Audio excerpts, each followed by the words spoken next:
Segundo o governo, aumentar a caixa para poder fazer investimento, porque hoje a arrecadação, segundo o secretário de Economia, não é suficiente para o governo investir naquilo que ele considera prioritário. Na nossa avaliação, trata-se de abrir mão de um patrimônio público sem priorização de outros critérios, de questões que são importantes para a população e que podem colocar em risco o desenvolvimento da cidade. Por que eu digo isso?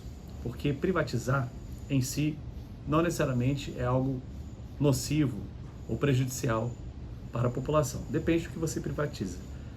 Existe um mito de que sempre o privado é melhor do que o público. E quando o público não vai bem, a solução é privatizar. Nem sempre a gestão pública, primeiro, ela é de baixa qualidade. Segundo, quando a gestão pública não é eficiente, efetiva, qual é a solução? Privatizar? Nem sempre. A solução muitas vezes é organizar o planejamento, definir metas, definir estratégias para que você alcance seus objetivos. E não é o que o governo fez em relação à SEB, distribuidora no caso. Uma empresa que sim, tem desafios, tem problemas, mas que apesar disso entrega resultados e tem uma qualidade de serviço muito acima da maioria das empresas de energia do Brasil. Na realidade, não apenas no governo do Distrito Federal, mas a privatização ela serve para a gente colocar o Estado focado naquelas atividades que são precípias do Estado. Quem quer fazer tudo não faz nada com qualidade. Então, a gente não tem uma saúde de qualidade, nós não temos educação de qualidade, nós não temos, por exemplo, a universalização de saneamento básico, de esgoto para todo mundo. Exatamente porque o Estado quer entrar em todas as áreas e ele não consegue fazer nada bem feito. Olha, na realidade a falta de energia é sim um problema aqui no DF que passa também pela privatização da SEB, né? Então nós temos que diversificar o nosso parque energético, mas sinceramente não sei até que ponto que uma coisa se vincula à outra, né? Nós temos um grupo de estudo dentro do nosso partido e essa situação nunca foi levantada. Eu acredito que não é por falta de energia no DF que a gente não possa ter mais carros. A fala dele diz que de fato não consegue ampliar o metrô porque não tem capacidade energética. Então, organize o planejamento intersetorial, SEB e outras áreas do governo para que você tenha a capacidade de ampliação do metrô com sustentabilidade energética. Como eu digo, muita gente acredita nessa ideia de que privatizar vai melhorar a gestão. A gente tem o exemplo da Celg aqui no Goiás, uma empresa que foi privatizada e que tem piorado a sua gestão, inclusive repercutindo na população com o aumento da conta de luz. Então, não é ser público ou privado que vai garantir uma melhoria da gestão, é a decisão política de você qualificar a gestão. E hoje não existe uma decisão política do governo de qualificar a gestão da SEB. Pelo contrário, há uma tendência de precarização da empresa para justificar a privatização, como sempre muitas vezes acontece quando se tem uma perspectiva de privatizar sem plausibilidade, sem argumentos técnicos para isso. Então você começa a deteriorar o serviço para dizer, olha, realmente é muito ruim, não funciona, temos que vender. E aí você geralmente vende a preço de banana, você vende a um preço abaixo daquilo que a empresa poderia de fato trazer em termos de arrecadação. A desvantagem aconteceria se a privatização fosse fraudada, se houvesse uma privatização para beneficiar um grupo específico, um grupo econômico específico, se não houvesse uma privatização feita com transparência. Do contrário, a gente não vislumbra desvantagem, né? Considerando que até hoje, por exemplo, o metrô, metrô de Brasília não chegou na Asa Norte. Ele não tem condições financeiras, ele não dispõe de capital para fazer investimentos. Eu acho que a privatização que vai ser aberta pode contemplar isso.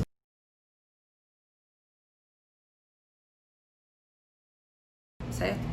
É importante a gente destacar que qualquer metrô no mundo não gera lucro.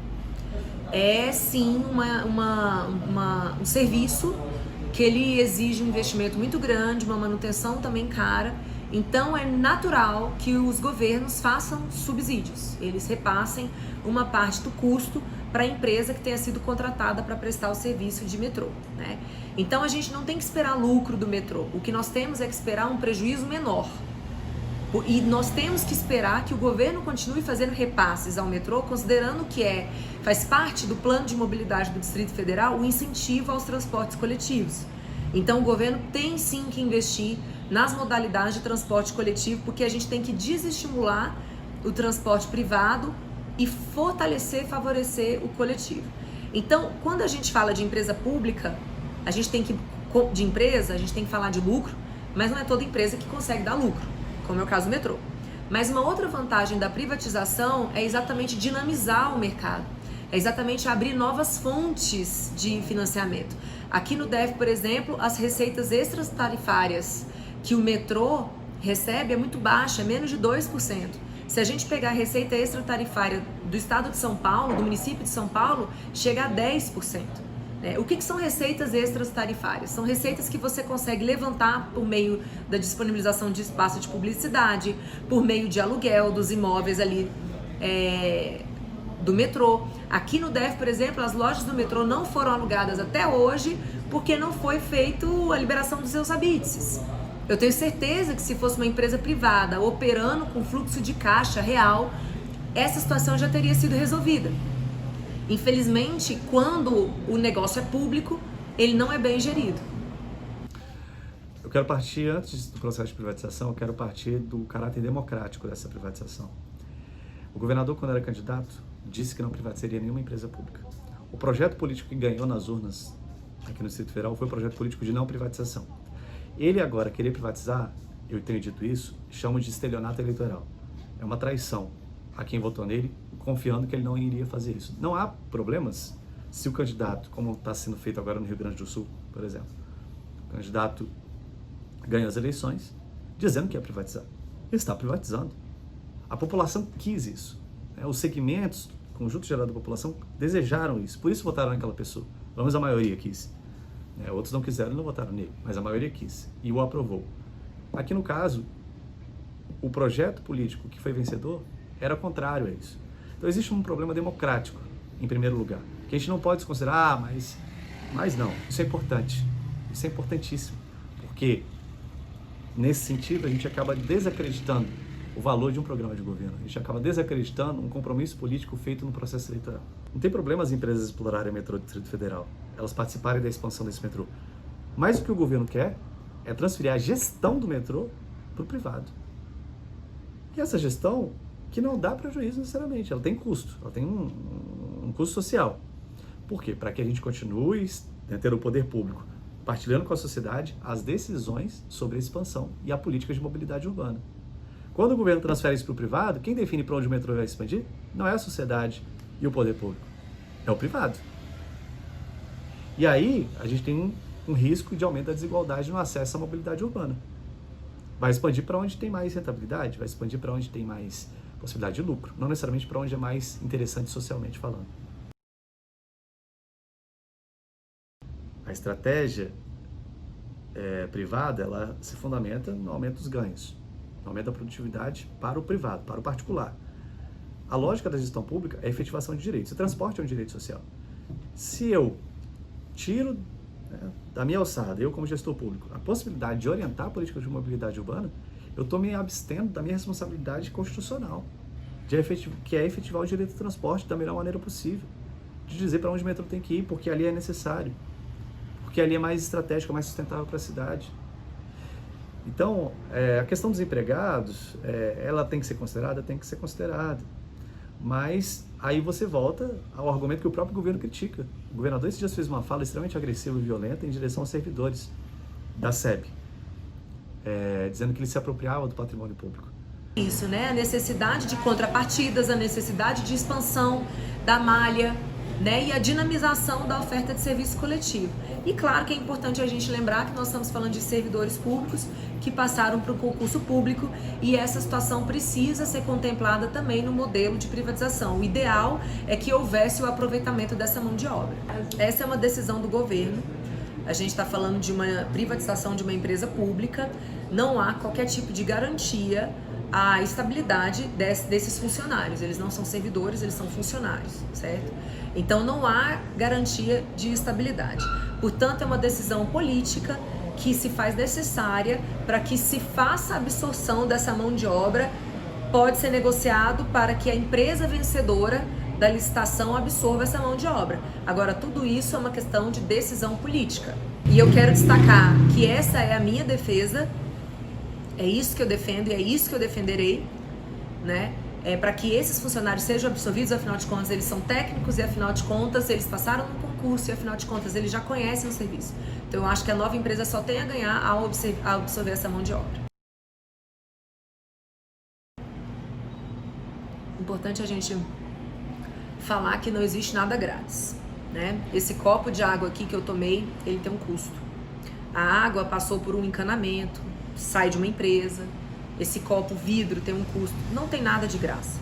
A gratuidade do transporte coletivo é para quem está usufruindo aquele direito, mas toda a sociedade arca com aquela gratuidade, né? Quando o governo encaminhou essa proposta, eu fui uma das parlamentares que se posicionou contra, porque a proposta que tinha sido encaminhada foi uma proposta sem embasamento. O que eles haviam utilizado para balizar aquela proposta era questionável sobre diversos aspectos, né? Mas é importante a gente pensar que hoje no DF, um estudante rico tem acesso ao passe estudantil gratuito. Um estudante que mora no Lago Sul, com uma família de uma renda de mais de 20 mil reais por mês, ele tem o passe livre. E aí a minha pergunta é, será que isso é justo? Argumentar que não tem dinheiro para subsidiar no metrô privado desta vez, né, uma vez privatizado, e dizer que precisa acabar com o passe livre. Vai transferir isso para a população. Então é um risco sim que a gente tem também. O que vai acontecer, provavelmente, é que o governo vai ter que aumentar o dispêndio de orçamento em relação ao passe livre estudantil. E isso vai aumentar o buraco, né, o rombo nos cofres públicos. Então, sendo uma empresa privada, o governo vai ter que subsidiar de maneira mais elevada o passe livre no caso do metrô. Isso gera mais uma vez um problema seríssimo, né? Porque se você pegar os estudantes da Universidade de Brasília, por exemplo, que é um recorte significativo das faculdades particulares, junto com os estudantes da UNB, somando todo mundo, quantas pessoas vêm de Ceilândia, de Samambaia, quantas pessoas vêm de Taguatinga, de Águas Claras, plano piloto para estudar toda semana? R$10 por dia na vida desse estudante, dessa estudante, R$50 por semana, R$200 por mês, fora outros momentos que ele precisa vir à noite ou durante o final de semana. Quanto que isso impacta na renda familiar? Uma família com 2, 3 filhos, são R$600 por mês. O estado de Goiás agora está tentando estatizar a energia elétrica, trazer de volta para a gestão pública. É uma possibilidade, principalmente se houver um fracasso absoluto da gestão privada. Por isso que é muito importante a gente fazer o debate agora. Porque você cometer um erro, para depois de fazer o erro, dá mais trabalho ainda, o prejuízo é maior ainda, porque, vamos lá, o governo vai privatizar a SEB, estima-se aí 1,4 bi. Ele vai gastar esse dinheiro, ele vai investir em algum lugar, né? Vai fazer viaduto, vai fazer ponte, vai fazer túnel, e aí depois não vai ter o dinheiro para estatizar. Ele vai ter que pagar as ações. De onde ele vai tirar recurso? Vai ter que aumentar imposto? Quem vai pagar essa conta? É o povo. Por isso que agora é a hora de fazer o debate, é a hora de aprofundar a discussão, da gente ter os dados, comprovar efetivamente que vale a pena. Se vale a pena, ok, mas prova, eles não provaram que vale a pena. E, então tem esse risco sim, que seria mais um prejuízo para a gestão pública e para a sociedade, obviamente. A desestatização é um fenômeno extremamente raro de acontecer. A desprivatização, né, é muito raro de acontecer, mesmo porque existe um contrato. Né? A ideia do contrato da privatização do metrô é que ele dure 35 anos, se eu não me engano. Então você não pode romper um contrato de uma hora para outra, porque a gente vive num país que é um Estado democrático de direito. Significa que os nossos contratos, eles têm validade e eles precisam ser respeitados. Então a gente vive dentro de uma perspectiva de segurança jurídica. Se a gente rompe contratos de uma forma não prevista no contrato, porque existe uma série de cláusulas que possibilitam o rompimento de um contrato, isso é natural, mas se você rompe um contrato fora dessas cláusulas, você está vivendo num estado de exceção e naturalmente você não consegue atrair mais investimentos e as multas que nós pagaríamos como governo do Distrito Federal seriam muito altas. Então, o que tem que acontecer ao longo do exercício do contrato são os ajustes conforme o próprio contrato já prevê.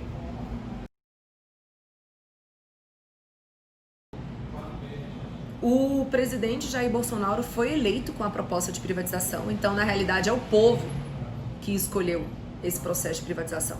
E o povo escolheu isso porque ficou claro, principalmente por meio da Lava Jato, que as empresas públicas estavam sendo utilizadas para manutenção de um poder de um grupo político, né? A gente viu que há cargos, assim, ainda hoje aqui no DF, nós temos empresas públicas que pagam salário de R$100 mil. Empresas que, inclusive, geram prejuízo. Então, o povo não quer isso mais. O povo não quer uma empresa pública na mão de um político, porque sabe que um político não vai administrar bem e vai utilizar aquela empresa como se fosse dele, para favorecer os seus apadrinhados. Então, o povo não é besta mais, né? Foi uma opção política clara, dada nas urnas em 2018. Então, eu realmente espero que o governo federal tenha a competência de tocar essas privatizações. Agora, reitero que a privatização tem que ser feita de uma forma muito bem feita, de uma forma transparente e visando o bem da sociedade. Porque se a gente vende um bem público a preço de banana, por exemplo, a sociedade como um todo vai tomar um prejuízo. Então, essas privatizações precisam ser analisadas com muita minúcia, tem que ter um acompanhamento muito grande por parte dos parlamentares para que essa privatização venha para o bem da população. Eu acho que o governo federal tem feito isso mais numa narrativa ideológica do que numa narrativa de eficiência do serviço. O presidente, na época da campanha, disse que não teria viés ideológico, mas o ministro da Economia tem defendido as privatizações só numa visão de que o privado é melhor do que o público, sem comprovar isso. Por outro lado, eu acho que é importante sim o Estado abrir mão de algumas coisas e concentrar seus esforços em determinados segmentos que são mais prioritários. Mas eu acho que é caso a caso, não dá para você estabelecer como uma tendência. Cada caso tem que ser discutido, cada equipamento, cada patrimônio, cada empresa pública tem uma realidade. Então você tem que fazer o debate público. É isso que eu defendo. Nenhuma privatização sem o máximo de transparência e participação social. E aí, chegando ao consenso, argumentos prós e argumentos contra, vamos tomar uma decisão aqui que seja pautada nas evidências. É isso que a gente precisa fazer no Brasil. Política pública com base em evidências, com base em dados, com base em argumentos, de fato, científicos, técnicos, para a gente poder orientar.